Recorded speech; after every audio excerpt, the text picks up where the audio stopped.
Hello, and we continue with Among the Hidden. Chapter 7. By mid-September, Luke's days had fallen into a familiar pattern. He got up at dawn just for the chance to sit on the stairs and watch the rest of his family eat breakfast. They all rushed now. Mother had to be at the factory by 7. Dad was trying to get all the machinery in working order before harvest. And Matthew and Mark were back in school. Only Luke had time to linger over his undercooked bacon and dry toast. He didn't bother asking for butter because that meant someone would have to stand up and bring it over to him. All the while pretending, for the sake of the open window, that they had just forgotten something upstairs. As soon as the rest of the family had stomped out the door, Luke went back to his room and watched out the vents. First out the front to see Matthew and Mark climb onto the school bus, and then out back where new houses were practically finished. They were mansions as large as the Garner's house and barn put together. They gleamed in the morning sunlight as though their walls were studded with precious jewels. For all Luke knew, maybe they were. Hordes of workmen still arrived every morning, but almost all of them worked indoors now.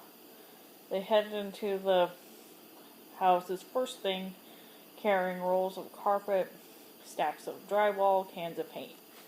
Luke couldn't see much of them after that.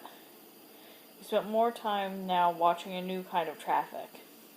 Expensive-looking cars driving slowly down the newly paved streets. Sometimes they pulled into a driveway and went into one of the houses,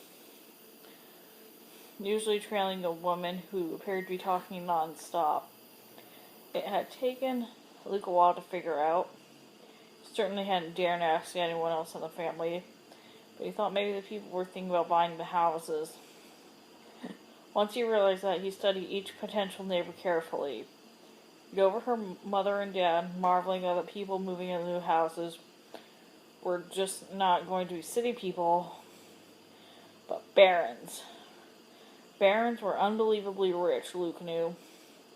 They had things ordinary people hadn't had in years.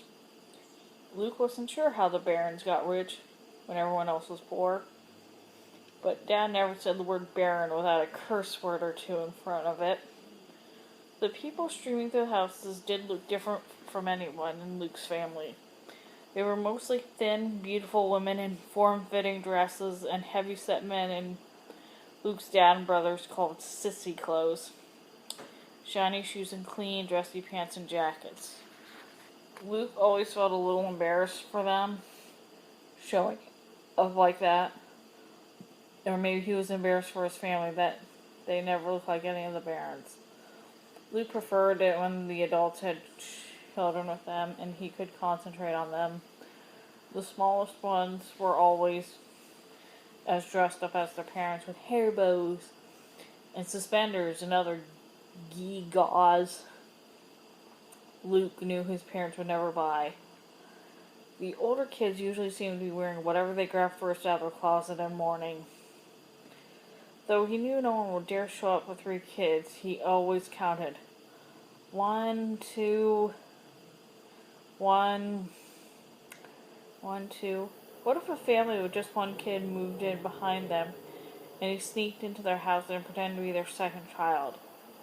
He could go to school, go to town, act like Matthew and Mark. What a joke. Luke living with barons. More likely he'd be shot for trespassing. Or turned in. When he began thinking things like that, he'd always jump down from his perch by the vent and grabbed a book from one of the dusty stacks by the eaves. Mother had taught him to read and do math as much as she knew herself. "At least we have a few books for you," she often mumbled sadly when she left in the morning. He had read all their books dozens of times, even the ones with titles like Disease of the Porcupine Species and Common Grasses of Our Countryside. His favorites were the handful of adventure books. The ones that let him pretend he was a knight fighting a dragon to rescue a kidnapped princess. Or an explorer sailing the high seas, holding tight to a mast while a hurricane raged behind him. He'd like to forget he was Luke Gardner, third child hidden in the attic. Sometime around noon, he'd hear the door from the mudroom to the kitchen swing open. He'd go down and eat at the same time as his dad. Young mother, there was no homemade pies now, no mashed potatoes, no roast that sent good smells throughout the house. Dad always made 4 sandwiches, made sure no one could see him, then handed 2 of them to Luke in the stairwell. Dad never talked. He explained he didn't want anyone overhearing him and wondering, but he did turn on the radio for the noon farm report.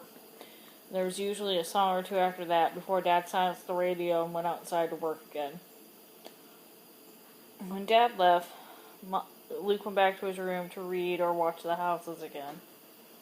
At 6:30, Mother came home, and Joe stopped in and said hi to Luke before rushing out to do a whole day's work in the few hours before bedtime.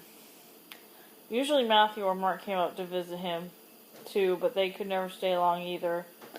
They had to help Dad before supper, and do homework afterwards, and they always had been nicest to Luke outdoors. Before the woods came down, the 3 of them had often played kickball or football or spud in the backyard. After school and chores, Matthew and Mark always fought about who got to have Luke on his team, because even if Luke wasn't very good, 2 boys together could always beat the third. Now they played half-hearted games of cards or checkers with Luke, but Luke could tell they'd rather be outside. So would he. He tried not to think about it. The best part of the day came at the end, when Mother tucked him in. She'd be relaxed then. Stay for an hour sometime, asking him what he'd read that day or telling him stories about the factory. Then one night, when she was telling how her plastic glove had stopped in the chicken she degutted that day, Mother suddenly stopped in the middle of a sentence. "Mother?" asked Luke. She answered with a snore. She had fallen asleep sitting up. Luke studied her face, seeing lines of fatigue that hadn't been there before, noticing that hair around her face held as much gray as brown. "Mother?" he said, gently shaking her arm. She jerked. "But I cleaned the kitchen all..." "Oh, sorry, Luke. You need tucking in, don't you?" She fluffed his pillow and smoothed his sheet. Luke sat up.